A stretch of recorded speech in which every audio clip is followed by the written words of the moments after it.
I'm dead. No, I'm not writing this from beyond the grave.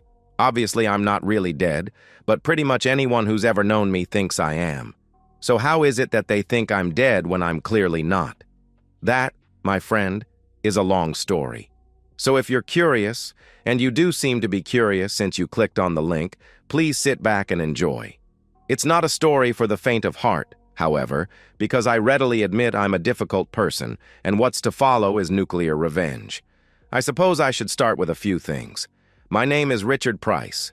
Not Dick, not Rick, Richard. I'm 6 foot even, 190 pounds.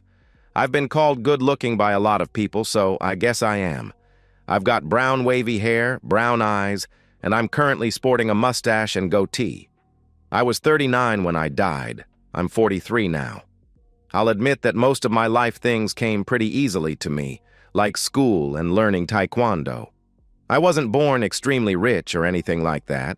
I was just able to figure things out fairly quickly, and yes, I did inherit a large sum of money twice over. This is something I told no one for specific reasons. I saw how money affected friendships and most of all relationships, so I kept that secret to myself. Now college is when everything pretty much began.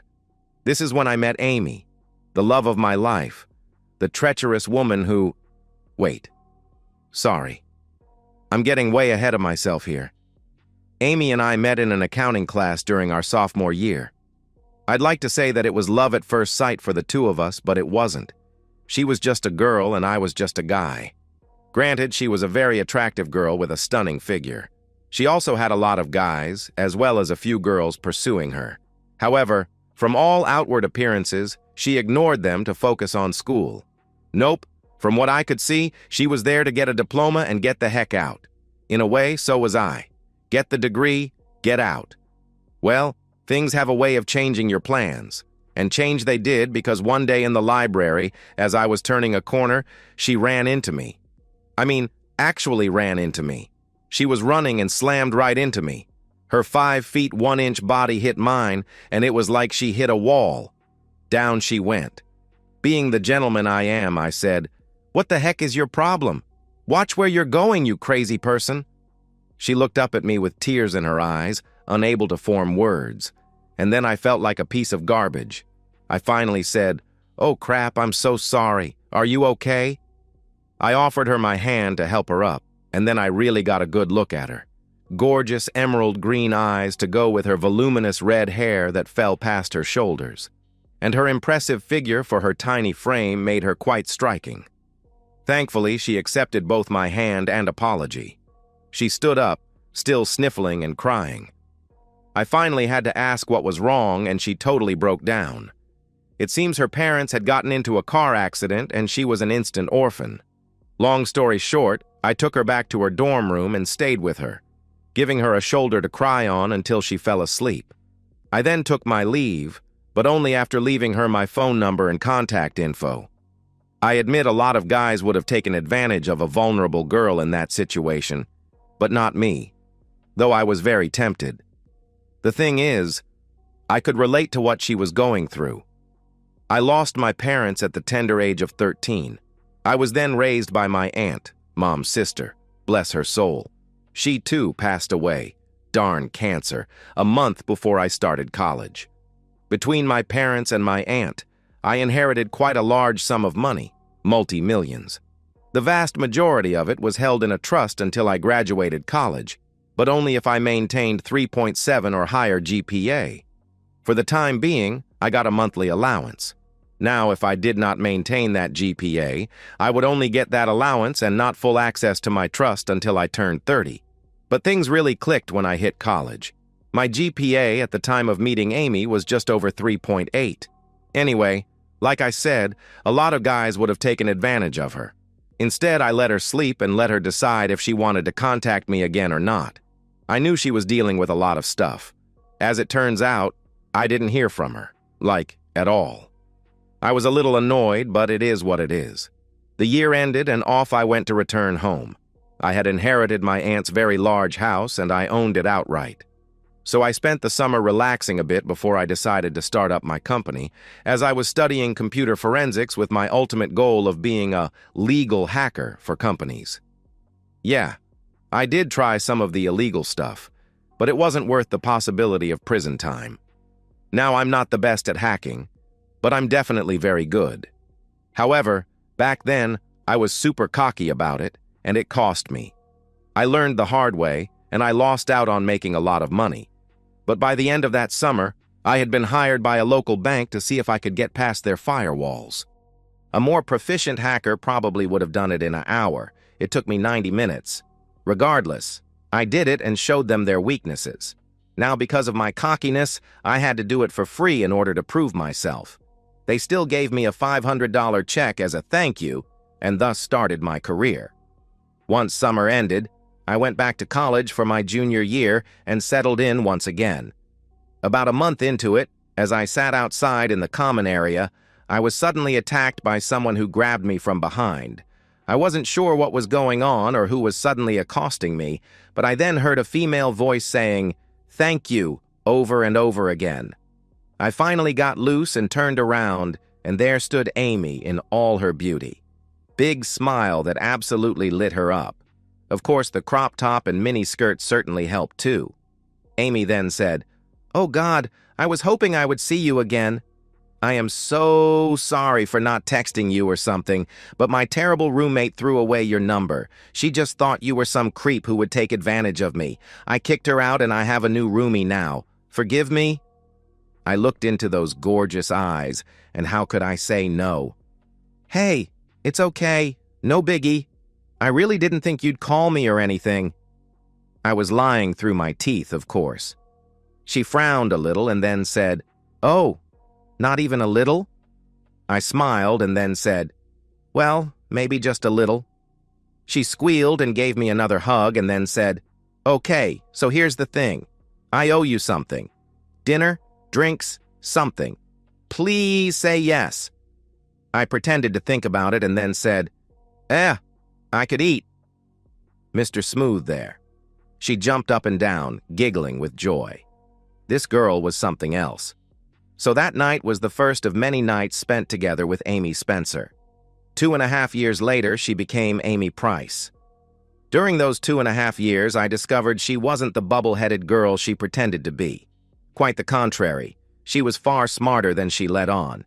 She just loved keeping people off kilter with her supposed airheadedness. I learned quickly to never underestimate her.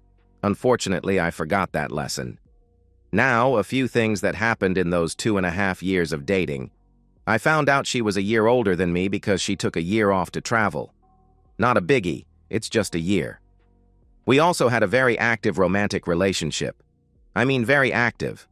That woman could excite me like no other.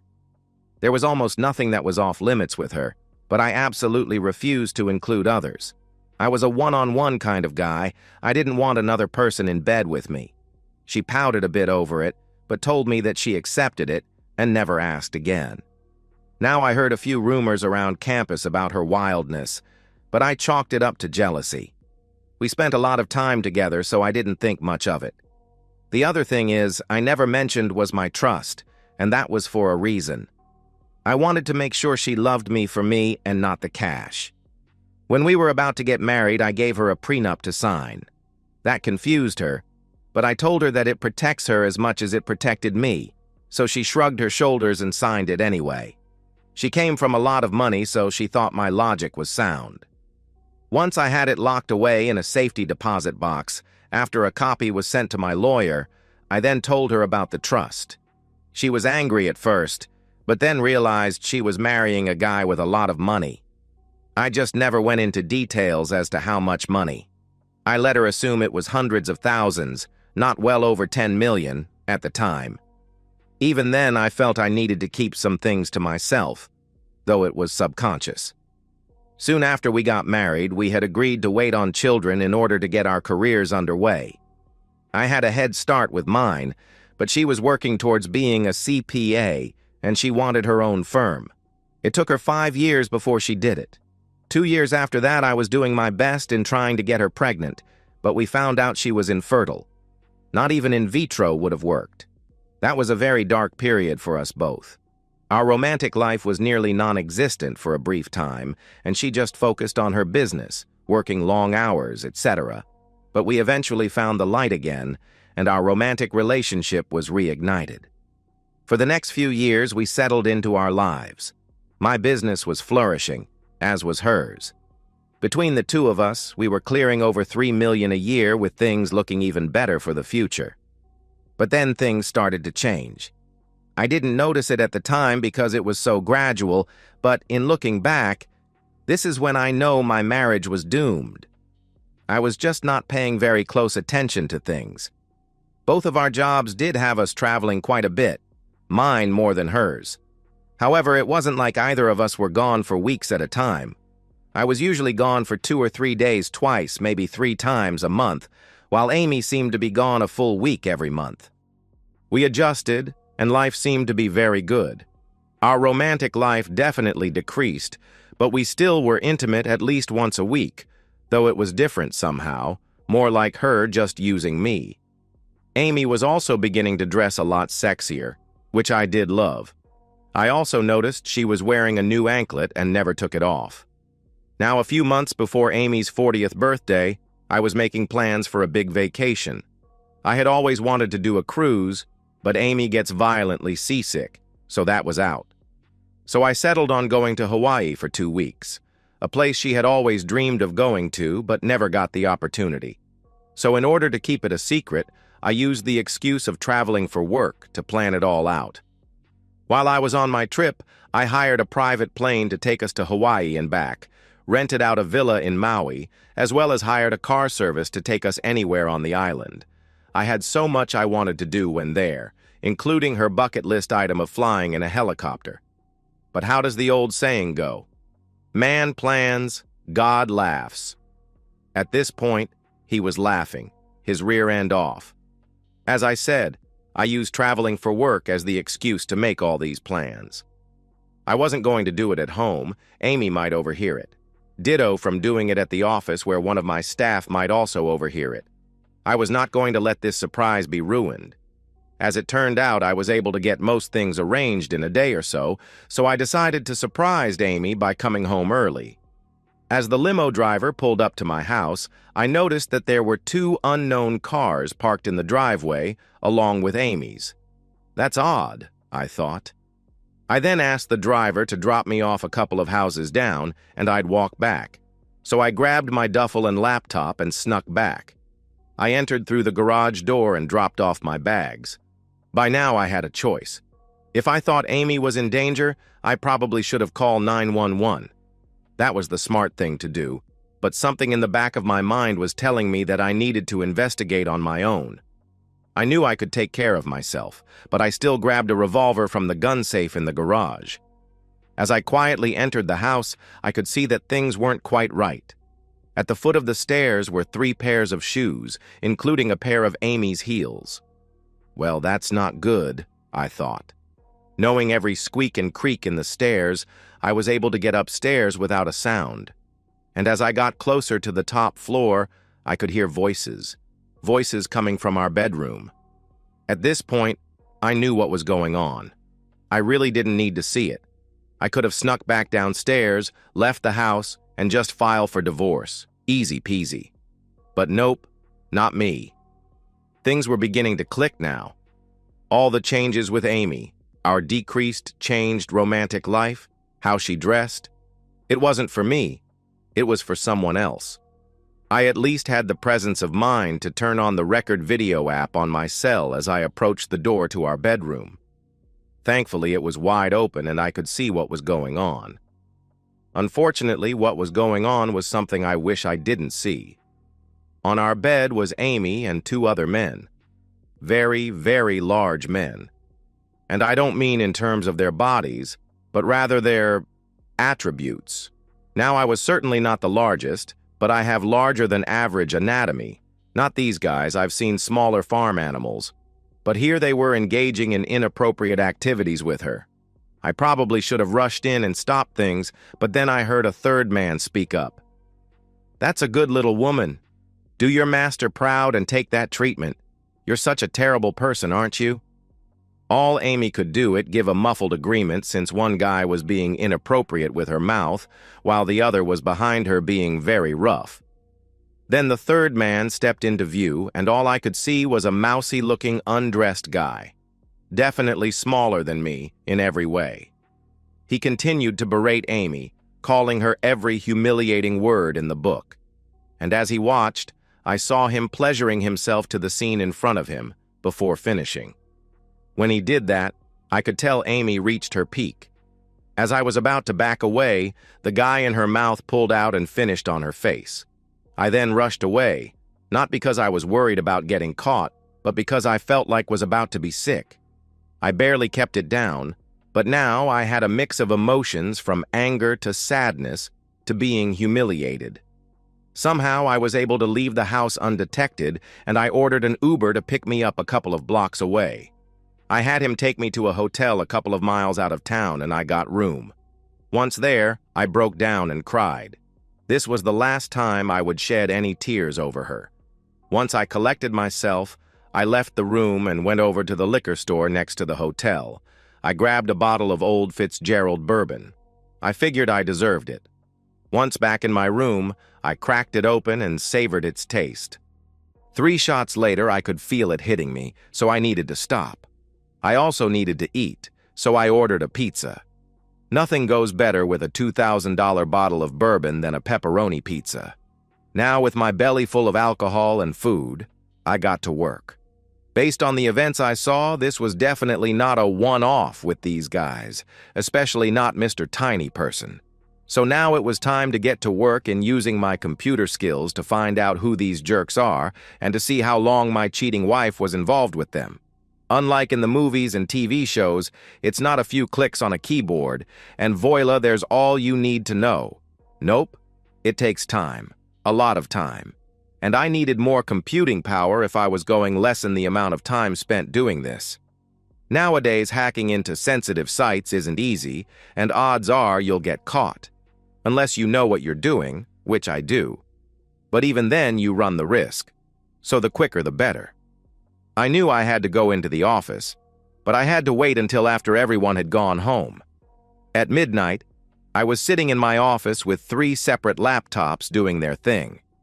It didn't take me long to discover who Mr. Tiny Person was, though. A certain John Hammerschmidt.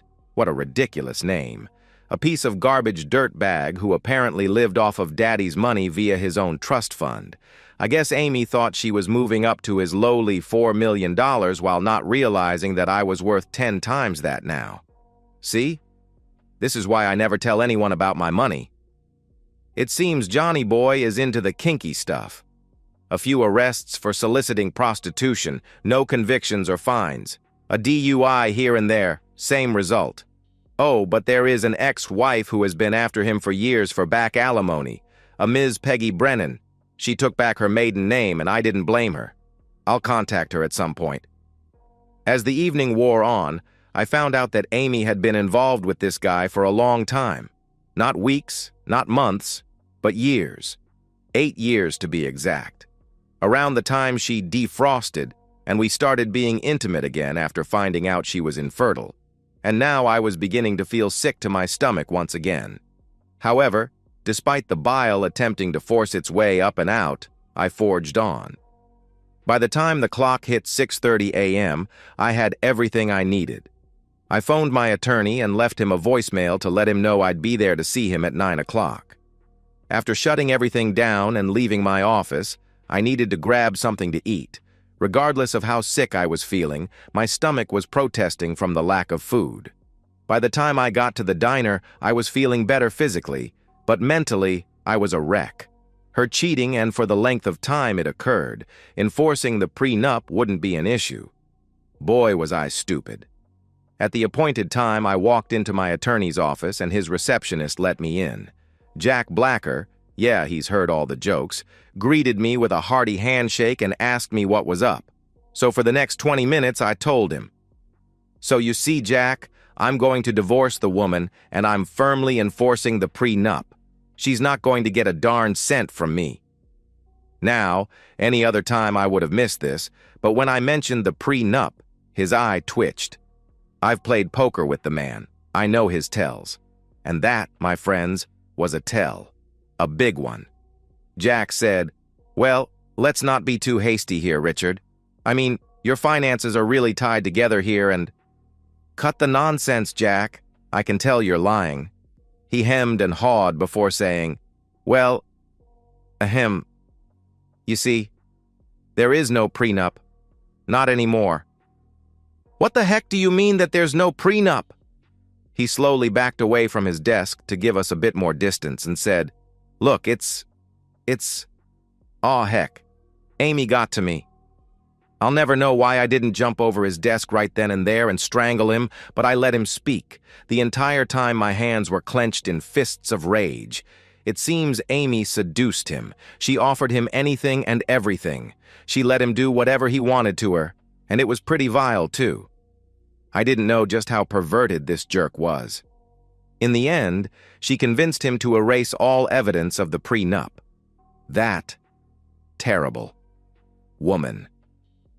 I slumped in my chair and realized just how devious my oh-so-loving wife could be. I allowed my love of her to overshadow what was right there in front of me. Once again, I had underestimated her, but never again. Unfortunately for the both of them, they didn't know I still had the original in my safety deposit box. I never let anyone know about it. After a moment or two, I stood up. When I did so, Jack pushed his chair even further back in fear. I chuckled and said, "No, my dear old friend, you're going to suffer. I'm not going to just report you to the ethics board, but I'll make you wish that you had never been born. And if you let Amy know that I know, you're in serious trouble." And with that, I shoved the chair I had been sitting in into his desk, and I stormed out of his office and headed back to my hotel room. Once back to my room, I doubled down on my efforts to find out what else Amy has done. Now it was time to crack into all of accounts. A long time ago, I had set up back doors in all of her electronic devices, including the servers in her office. Until now, even with all the cheating I had uncovered, I didn't think I needed to access them. But with the attempted destruction of the prenup, it was now time for me to play dirty. Unlike the overnight research, this wasn't going to need to be as delicate as, technically, I had access already. During my investigation into my cheating wife, I discovered that she still didn't know anything about my offshore accounts and the full amount of my trust. All she knew was what my company made and that my supposed worth was around $4.5 million. Apparently, over the years, she's taken out a very large life insurance policy on me and my company. If anything happened to me, short of suicide or murder, she'd collect a hefty sum. Far more than what she thought I was worth. As I dug deeper, I discovered she had a hidden email account that I nearly missed. I've got to hand it to her. She's definitely very good at being devious. This was the email account she used to connect with Johnny and, oh look, Jack, jerk. I was able to recover years and years of emails. When will people realize that just simply deleting an email doesn't fully get rid of it? Apparently, Amy was the driving force behind it all. Her supposed submission to Johnny, her going after Jack, and shockingly, her attempt to get a controlling interest in my company. I guess she failed to realize that even upon death, she'll never get control. And all of that was just the tip of the iceberg. By 2 p.m., I felt that I had gotten everything I needed to destroy her and her minions. I could go the police and feds, but there was a chance she'd still get off scot-free. I wasn't going to let that happen. Heck, I'd end myself before... Hey now, that's an idea. You know the smile that the Grinch gets when he comes up with his plan? The huge smile that represents pure evil? I had that smile at that point. I now knew exactly what I was going to do, and if it went as I hoped, not only would Amy's life be utterly destroyed, but she could be in jail along with all those she's involved with. Now, against my better judgment, I decided to visit good old Jack again. I phoned him and told him I was coming to his office and to make sure we were 100% alone. He reluctantly agreed. Once I got there, I saw a nervous wreck of a man sitting behind his desk and half-empty decanter of liquor on it. He was obviously 3 sheets to the wind.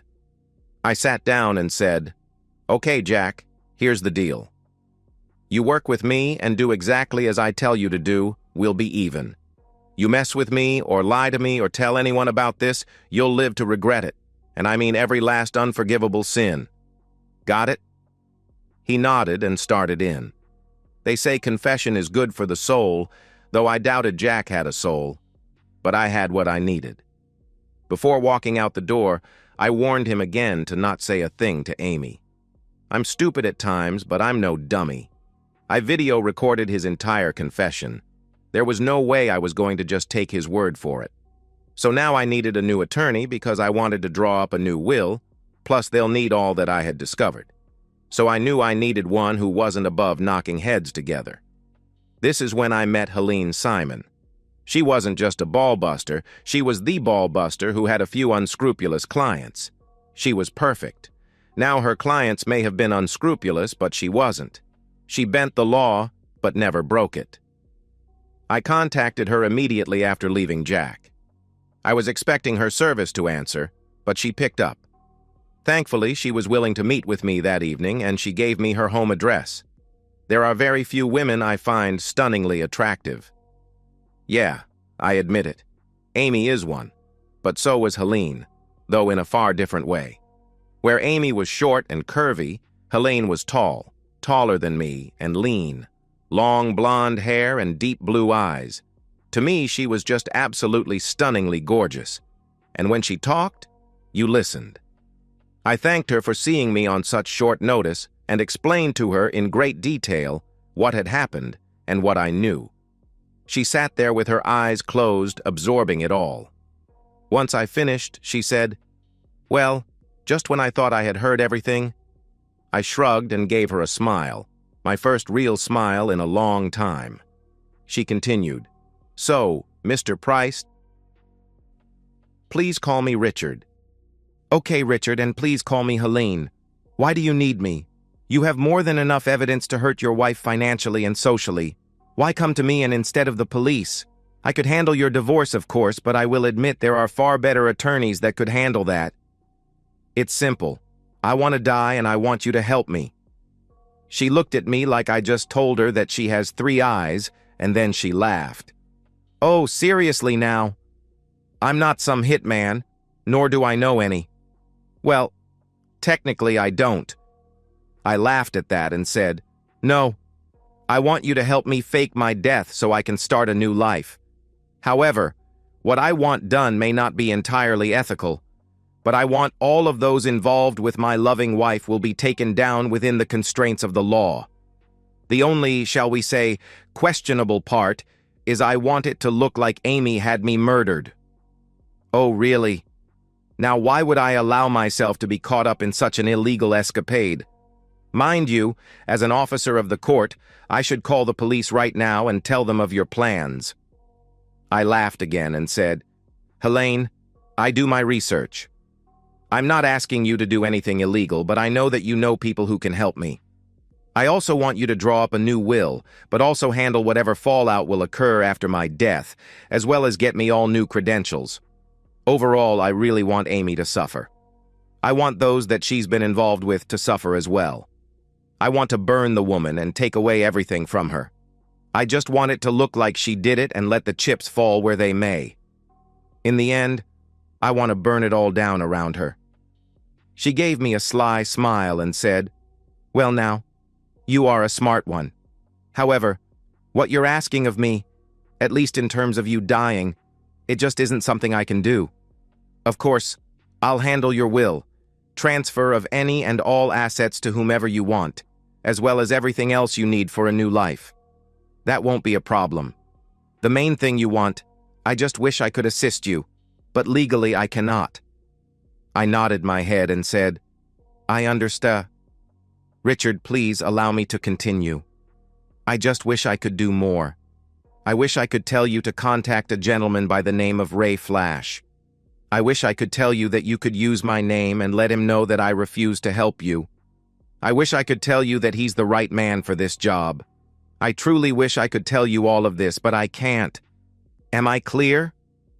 My Grinch grin came back and I said, "Crystal." She nodded curtly and said, "Now let's talk about this will and everything that's involved with it." Later that evening, back in my hotel room, I finally felt a freedom that I hadn't felt in days. Now that everything was in motion legally, I finally took to closing accounts and reopening them so that Amy couldn't get her hands on my money. I left the joint account alone, but I did move half of the money to a new account at the suggestion of Helene. I needed to make sure that it looked like I was going to divorce Amy, including serving her. She'll be very surprised to realize that I still had a copy of the prenup after giving Helene the original. I checked out the hotel the next day and headed home at my scheduled time. I had to play nice for a while until things were put in motion. Before leaving the hotel, I did reach out to Ray Flash, thanks to the number that Helene definitely didn't give me. I left him a voicemail and asked that he please contact me. Once back home, nothing looked out of place. If I hadn't known what had happened here a few days ago, I never would have been the wiser. After dropping off my bags in the bedroom, checking to see if there were new sheets on the bed, there were. I then decided to take a long, hot shower. I missed the multi-spray while in the hotel. I just let the water cascade over me and tried to wash off all the hatred I had now. It didn't work. As I exited the shower and entered my bedroom, my phone went off. It was Ray. I was quick and to the point. I asked him to meet me at place of his choosing, and I let him know that Helene was sorry that she couldn't help. He understood. He gave me an address to a restaurant across town for 2 o'clock. I had a couple of hours to kill. I was just hoping that I could get away before Amy got home. "Richard, sweetie, are you home?" Darn. I got dressed and went downstairs to greet the love of my life with a fake grin plastered on my face. "Richard, oh God, I've missed you." She ran over and hugged me like there was no tomorrow. I reciprocated, barely stopping myself from strangling her. We parted and I said, "Honey, I was only gone a few days. You act like I was gone for a year." "Oh, I know, but I missed you so much. And so has my kitty." She gave a wink when she said that. I silently gagged and said, "Darn, I miss that kitty too. But I have a business appointment to get to, and I have to give you a rain check." She pouted and said, "Oh, Pooh." "Fine. But I want attention when you get home." I laughed and said, "Count on it." Crap. I didn't figure on having to actually be intimate with her until things were in motion, I thought. After some small talk, I begged off and made my way to see Ray. I arrived early, but so did Ray. He was hard to miss. He was a mountain of man with a baby face. When he stood up to shake my hand, the man towered over me. He was easily 6 feet 9 inches and probably weighed 300 pounds, all of it muscle. His hand engulfed mine as we shook. If it wasn't for the genuine smile on his face, I may have lost control of my bladder. We sat in the booth in the back so Ray could keep a clear sight line to the front door. He then said, "So Helene refused to help and she didn't tell you about me." I chuckled. Yeah, she was totally worthless. He caught the joke and laughed heartily before saying, "Okay, look, seriously. Despite what I look like, I'm no killer. So if that's what you want, get your rear out. If you want someone beat up, I got names. But I don't do that stuff no more. I can scare people for you, but I'm not going to hurt them or do anything illegal, got it?" I nodded and said, "Don't worry, you won't need to hurt anyone." Well, you may need to sort of hurt someone. He looked at me and with a "what you talking about Willis" look and said, "Dude, get lost. I just said I don't do this stuff." I held up my hand and said, "Just listen to what I have to say. If you're not interested, I'll give you $10,000 for your troubles. If you are, I'll open a Cayman Island account for you and deposit $1 million into it, with an annual payment of 50 grand for the next 20 years. Deal?" He leaned back as best as he could in the booth and said, "Talk to me." And I did, and a plan was made. 3 weeks later, by now I was set with what was going to happen. Amy was off on another business trip, probably getting intimate with some jerk with Mr. Tiny Person watching. Little did she know that when she got home, she was going to be served with divorce papers at her office. Now, I wasn't going to actually divorce the woman. There was absolutely no way she was getting 1 red cent of my money, but I needed to make it look like I was going to it in order to give her a motive to eliminate me. While she was gone, I was a very busy boy. I hired a moving company to remove everything Amy-related out of my house and into a storage unit. I graciously paid for the first 6 months.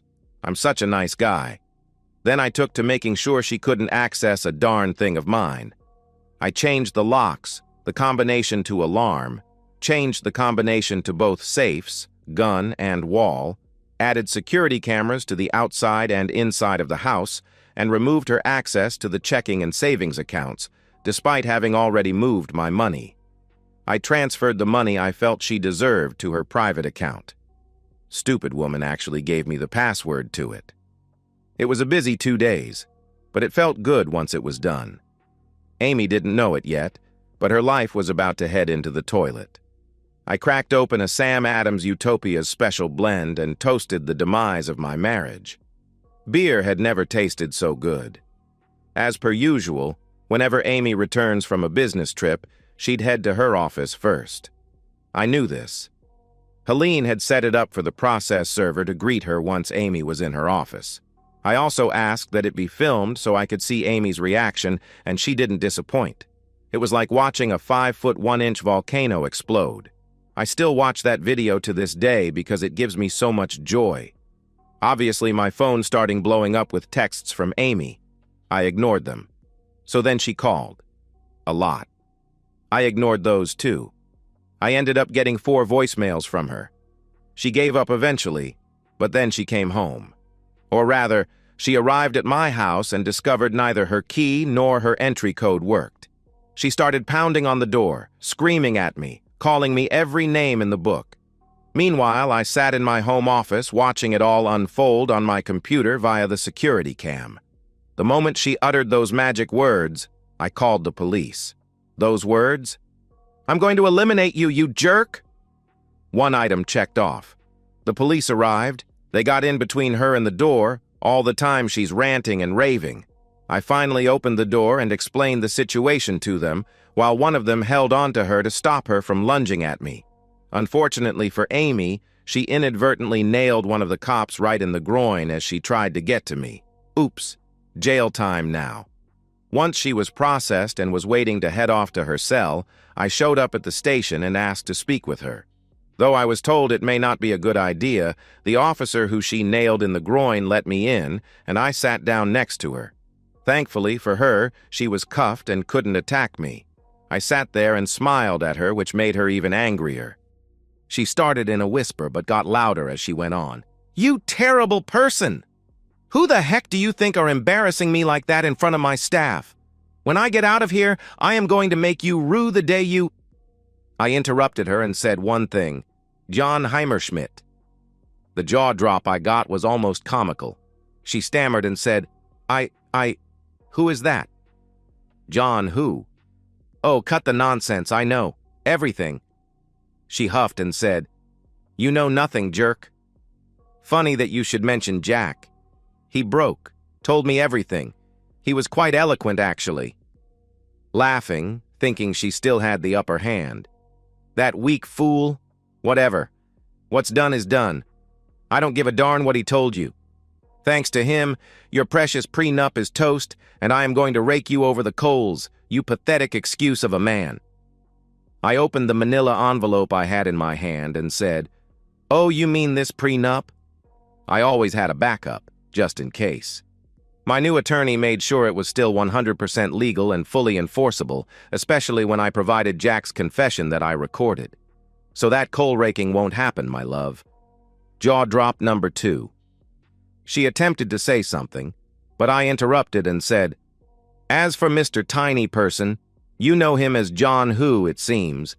I've got enough crap on him to put him in jail for the rest of his life. I emailed him everything that I know before I headed over here and told him he had an hour to get out of the country before I sent what I knew to the feds. We'll see if he makes it or not.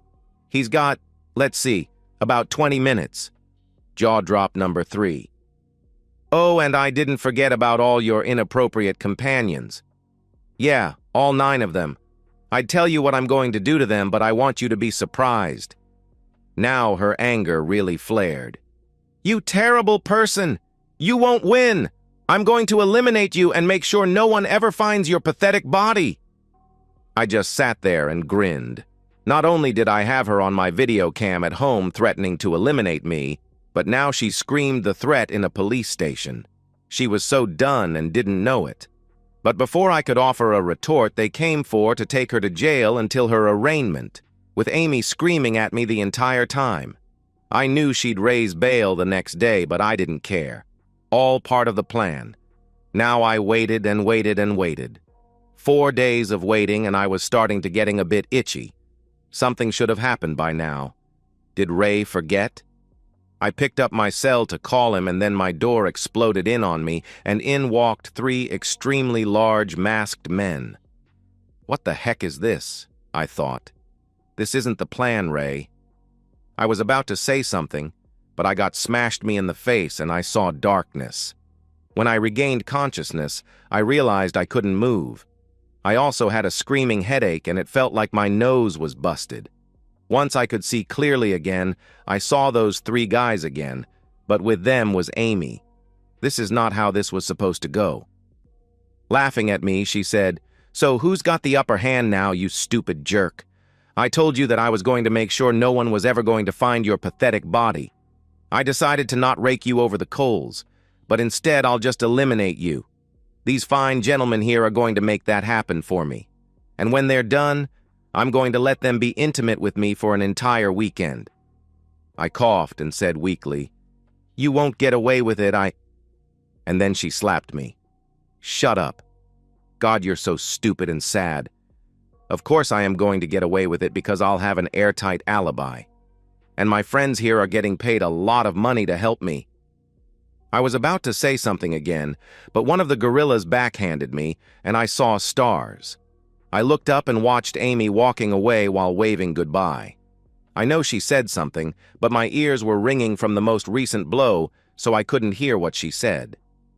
As she walked out of the house, I was expecting the beating to begin, but they sat there and waited.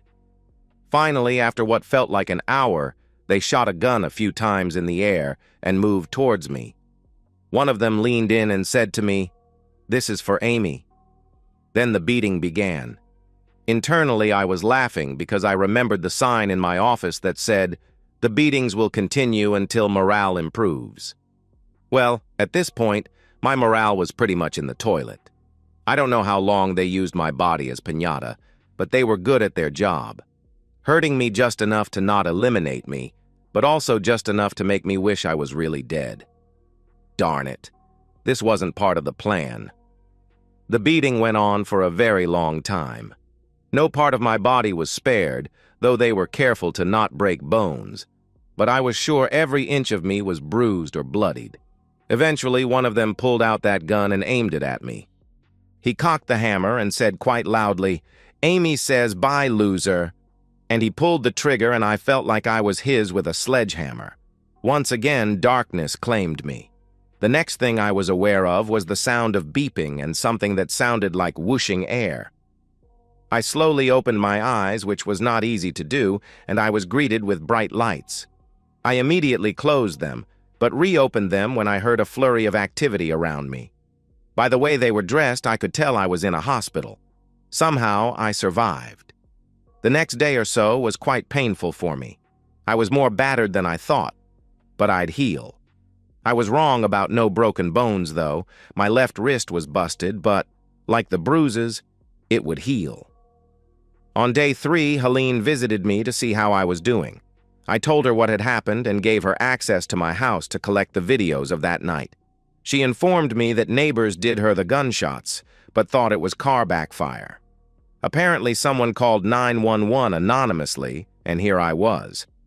Unfortunately, she couldn't stay for long as she had urgent business to attend to, but she handed me my cell phone and wished me well. After she left, I called Ray. I wanted to know what the heck happened to the plan. I got voicemail and told him to call me immediately. Well, he never called. Instead, I got a visit from him later that day. He woke me up by gently shaking me. When I saw him, I tried to lunge at him, but my body failed me. He smiled and said, "Easy. Easy.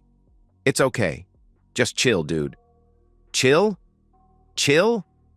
What the heck, Ray? I was nearly eliminated for real and tell me to chill. Where were you? He looked wounded when I said to him, "Wow. Helene didn't..." Sigh. She can be such a difficult person. Dude, listen. Officially, you're dead now. You're in a private hospital.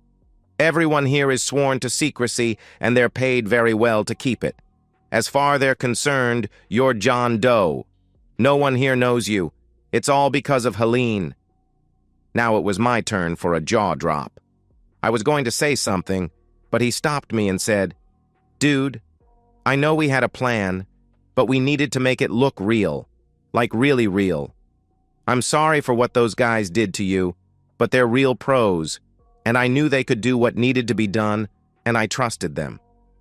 Once your wife started looking for thugs to take you out, I made sure it was my guys were the ones she hired." I started to laugh, painfully. "You know, Ray, you could have clued me in." Dude, if I did that, your reaction to what was going on wouldn't look real. Now when the cops see the video and your wife being there, she's cooked. I know you didn't want her going to jail permanently, but when I was told what she wanted to be done to you, I went to Plan B. Plan B? Wait, what did she want done? She wanted your private parts so she could display them in a jar. I would have done another jaw drop, but I was too sore. I finally said, "She wanted to mutilate me? Darn, she is really cold." He chuckled. "Yeah, real cold." My guys did have some fun with her, though. She really did sleep with them for a whole weekend. Then she paid them. Once I paid them in full, they left the country. By the way, you owe me $250,000 extra. I closed my eyes for a moment to think and smiled. Opening my eyes, I then said, "Okay, I can do that. So that's it? Everyone thinks I'm dead?" He nodded his head and said, "Yep, except for me and Helene. And at 3 p.m. today, you'll be cremated, and your ashes will be placed in the same crypt as your parents and aunt, per your instructions, of course." Now it was my turn to chuckle. I then held out my hand to shake his and said, "Thank you, Ray. Seriously. But if I ever need to die again, tell them not to shoot me. I'll make sure Helene gets you your money." He laughed and said, "Deal. Good luck, Richard. I'll never see you again." And with that, he shook my hand and walked out of the room. After he left, I called Helene and left her a voicemail. I let her know I wasn't too happy about being kept in the dark, but I still thanked her. I found out later that Amy did appear at my memorial, crying fake tears, but then the police showed up and took her away in cuffs. It seemed as if the police received a video of my beating anonymously. Must have been the same anonymous guy who called 911. I spent another week in the hospital. I also discovered that because of the beating, I'd need a bit of plastic surgery to correct my nose and hide the scars. In the end, my face would be slightly different, but that was a good thing as I didn't want to look like me anymore. 2 months later, I was visiting Helene once again, this time for something entirely different. This time, it was to collect my brand new identity of James Richards. The James Richards who just happened to be the heir to the Richard Price estate.